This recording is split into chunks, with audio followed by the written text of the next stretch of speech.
say a thank you to your friends and family for being here in the military. We truly believe that there is no greater patient than military family members, and we appreciate all the support that you give us day in and day out.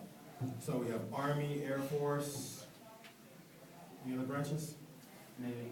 Navy. Can you swim? Yes. You'd be surprised how many people join the Navy and they can't swim, which I think is kind of funny. So, Ms. Paula, what's your job going to be?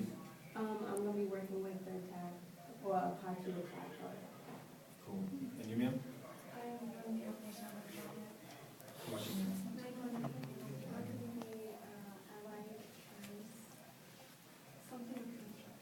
Something with construction. And you, sir? Mortuary affairs. Mortuary affairs. And you, ma'am? And you, sir? Hopefully pararescue. And you, sir? Military police. So you're going to be the pop-up. So, if I speak, would you give me a ticket? Yes, sir. Good job. Are you sure? Yes, sir. Even though I'm about to swear you in? Yes, sir. What if I said I wasn't going to swear you in? Could you give me a ticket? Ticket, sir. You're going to be a good MP. How about you? A combat engineer. And you, sir? And you, sir? Combat engineer. Seaman.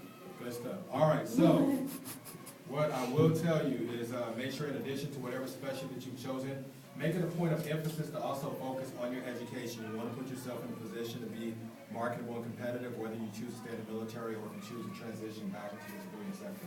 So everything starts with education, even in the military.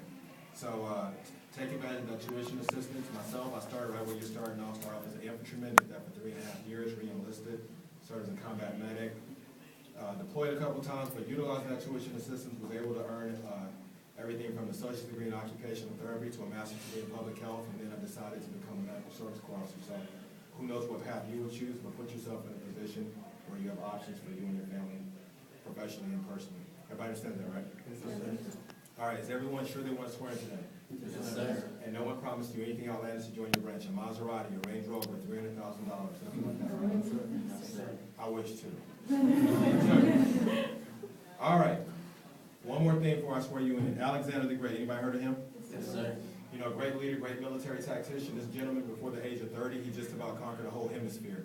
Well, he has a quote that I like to utilize. He states, "Upon the conduct of each depends the fate of all." To me, that means every job that someone signed up for in the military is significant. It has a purpose.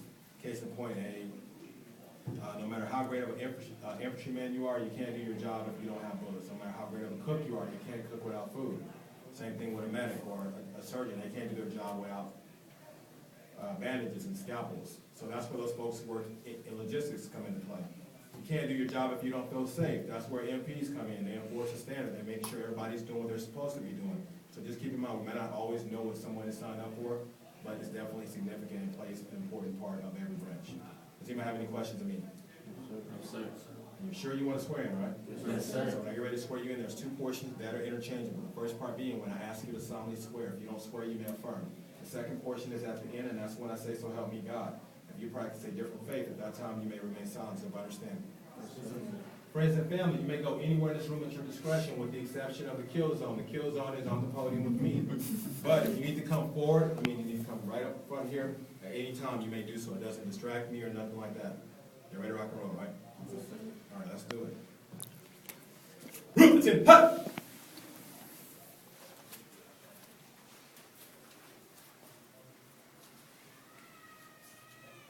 Raise your right hand and repeat after me.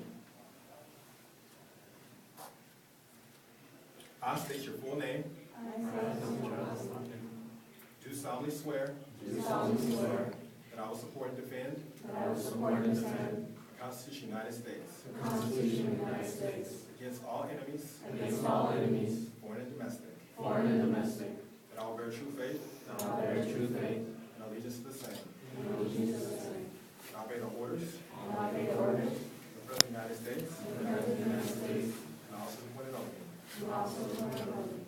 For the regulations. And the uniform code. And military justice. So help me God. On the count, ready? 2, put your arms down for you. Ready? 2. All right, stand at ease. So now what's going to happen is, on the command to fall out, you go next door, you take all your instructions from Staff Sergeant Trotman. Those folks who have friends and families, you may stand fast and visit. You make sure once you finish visiting and taking pictures, you make it next door so you can finish your processing. Congratulations, and hopefully I get the privilege of serving some of you. All right.